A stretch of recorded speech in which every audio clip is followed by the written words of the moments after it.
big round of applause to welcome her.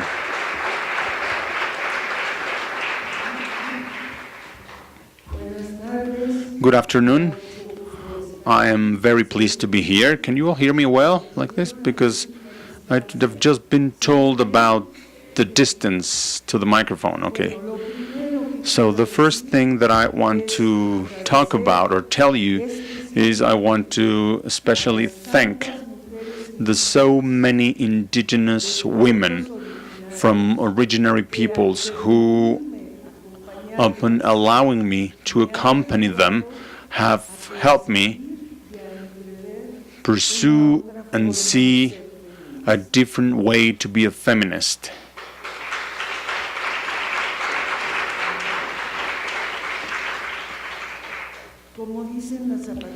Like the Zapatistas said, like they taught me, I speak from my world, from my whereabouts, from my time, from my own mode. Yesterday I heard 3 women here. Winona Ladik, Anishinaabe, from North Dakota Reserve. Sophia, who came from her own region, and the daughter of Bettina Cruz, a Zapotec from the Istmo of Tehuantepec. All of them fighters for earth, their land, their sacred territory, and of survival. We're told that we have to recover the land, to recover it all. They say it in many different ways. We might talk about a thought of the earth.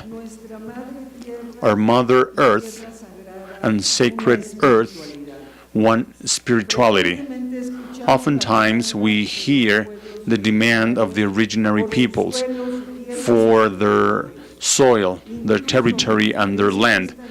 It even looks like this demand is the main claim of all the indigenous peoples around the globe.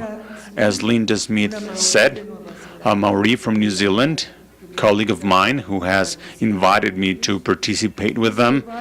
She says, the survival of native peoples, la supervivencia de los pueblos originarios es inexplicablemente, well, that means the survival of native peoples is intrinsically linked to the earth.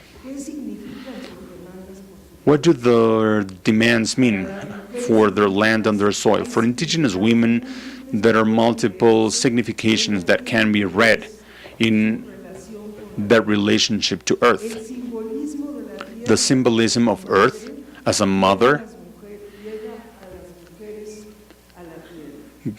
takes women to the earth. They're the incarnation and reproductions of the earth. Commander Esther, addressing the Congress, expressed it as follows. We want our way to respect land and earth to be respected, and the way to understand life, which is nature that we're part of. In her peculiar Spanish, she expressed the concept of land or earth, which is a very complex one. First, earth is a person. In the National Congress of International Peoples in the city of Nurio, an indigenous woman spoke as follows. Our river, our tree, our land are still the way they are. They're still alive.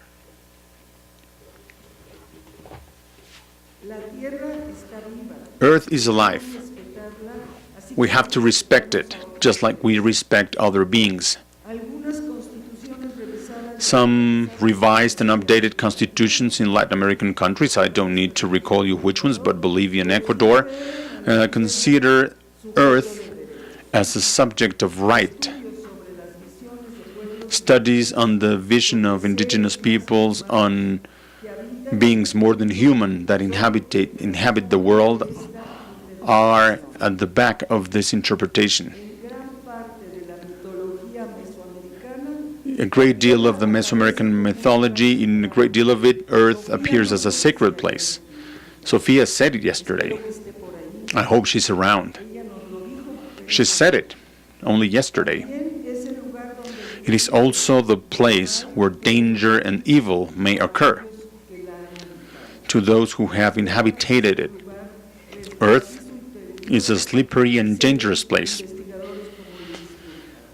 Researchers like Luis Burja have said it. They're conceived within the duality, the founding and classical duality of the evil and good. As a supernatural being, she can damage or benefit depending upon our actions. But we have heard from the EZLN that these indigenous peoples come to say that Earth and Mother are the depository of culture. That's where the dead are living. The perspective of indigenous towards Earth is also a moral perspective. And the moral prescription is that we should take very careful action in every circumstance. Almost never is consideration taken of the veneration, the spirituality of Earth in indigenous women. Almost always it is reduced to the right to inherit the land, the Earth. I'm thinking of my feminist collective, or to the right to possess it. It translates as though the soil only meant a raw material in the present world where one can possess a piece of land. Indigenous women want to possess or inherit a piece of land. In a society that has deprived the people from the right to collective property over land, this demand is comprehensible, and it is also indispensable. If I had more time, I would give you a few more examples, because right now, well, I will do it very briefly. Hopefully I won't run out of time. There has just been a meeting was just held in the United Nations with indigenous women.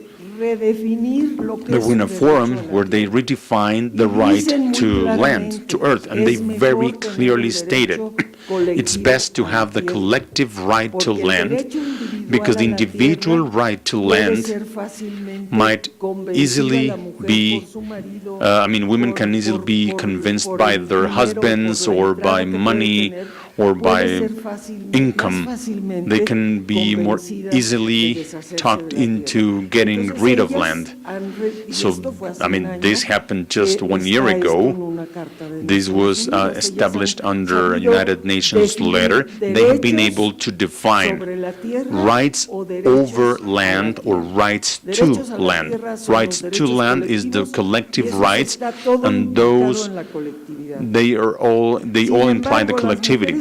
Nevertheless, indigenous women demand the right to land as a place of origins as well, as a sacred place and as a symbol that fuses with their identity. In the first summit of indigenous women of America, that's how they expressed it in their declaration. We request for governments to respect the value of our Mother Earth and the relationship, the spiritual relationship of the indigenous peoples to their ancestral lands. We are Earth. For Mesoamericans, the world was not out there. It was not established outside of them or apart from them. The world was within them.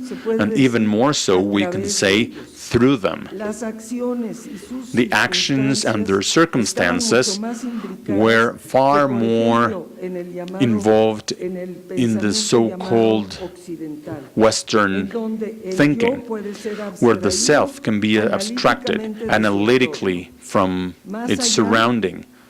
Beyond that, the porosity of the body is the reflection of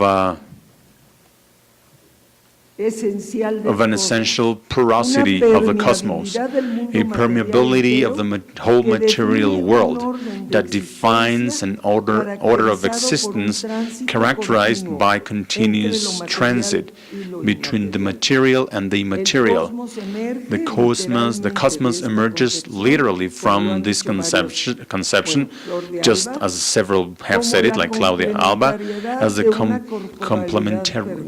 complement of permeable bodiness. This is a quote. Some people have imagined this as an integral part of their body in the physical and spiritual world that surrounds them.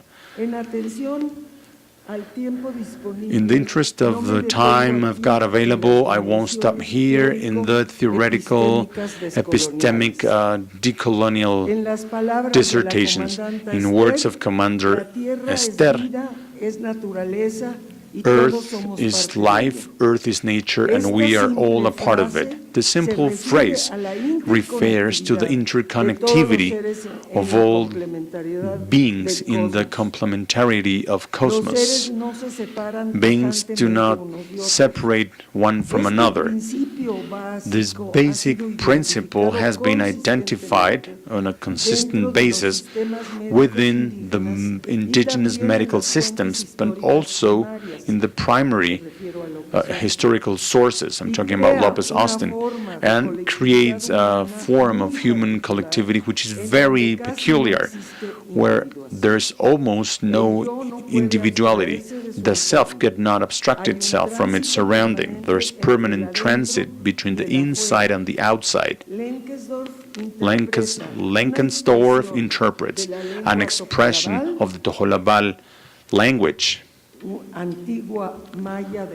the old Mayan language in Chiapas. He says Layan Nayok, which can signify we are even, which means we're all subjects.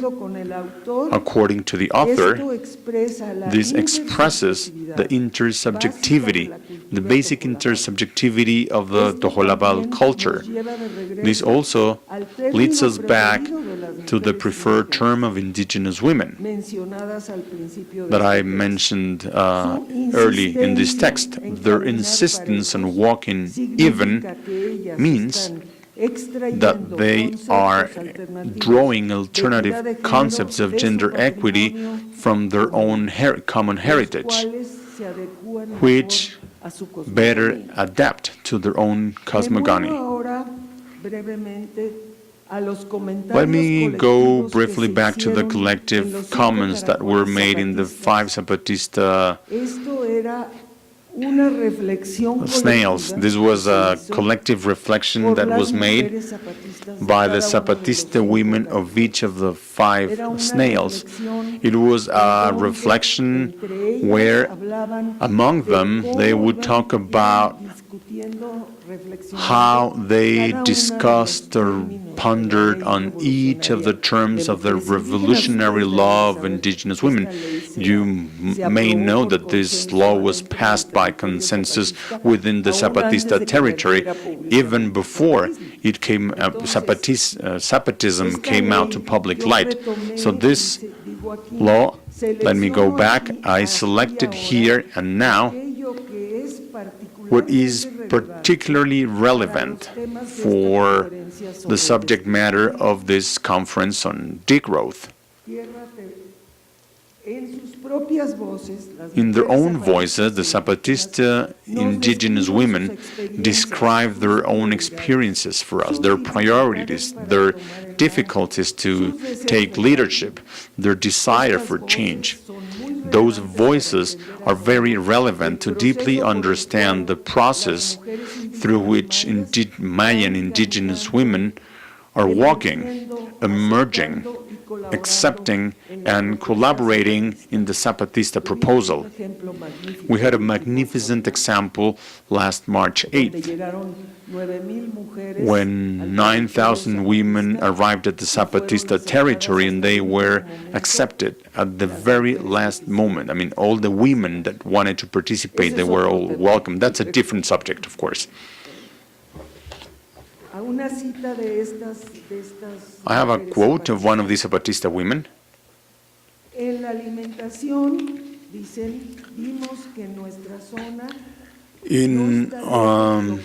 her food, we saw that in her zones,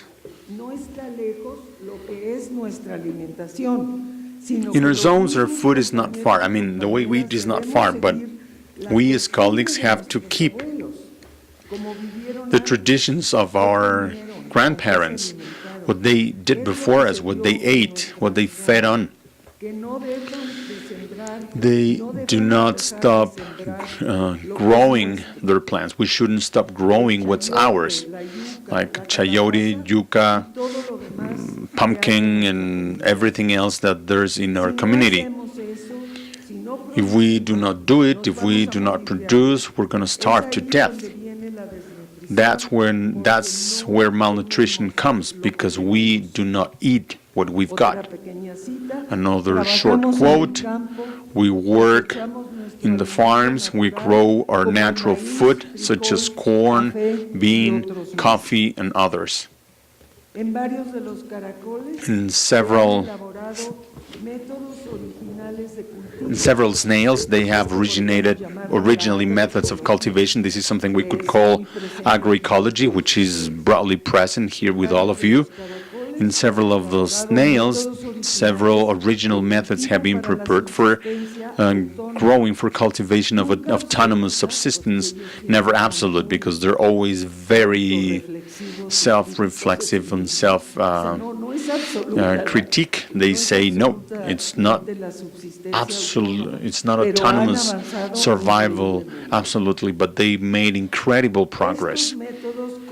These methods combine the tradition with new contributions. This seems to be a proposal that, if reproduced around the world, could offer alternatives to the environmental crisis. This regeneration of the farms through agroecology would foster survival not only for human beings, but also for the whole planet. It could offer a warranty for alimentary sovereignty.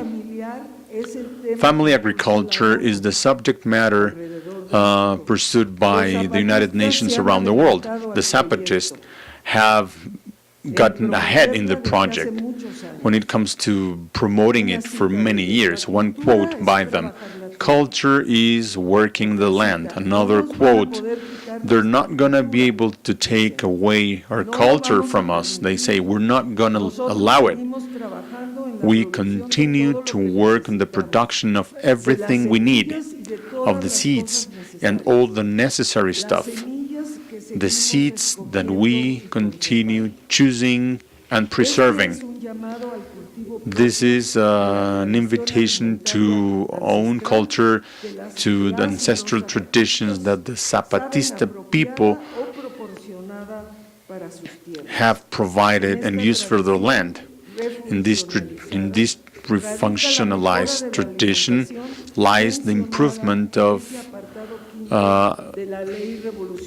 food, as stated in the 5th section of the Zapatista revolutionary law. When it comes to our food, we see that we're not far. Our own co-workers, I mean, we need to continue the traditions of our grandparents in times where the farms have been devastated in the majority of the countries, and where farmers, in order to be able to survive, have to migrate, leave their land and crops behind to do other activities elsewhere. The Zapatista proposal suggests a better future for the field. These essays and their successes, although just at early stages, promise the revitalization of traditional crops and going back to the agriculture in the quest for alternative products around the world, that probably here you've been discussing this here throughout these days. The Zapatista men and women set out on a journey that provides for some hope, that not only allows them to survive, but that is also an example and a stimulus so that we and other peoples and rural communities that are impoverished go back to take ownership of their own survival. To finish with, I want to share one more quote. Upon listening to it, it inspired many of my quests.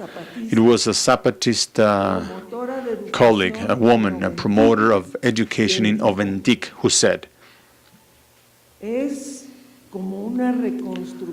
is as like the reconstruction of humanity what we want.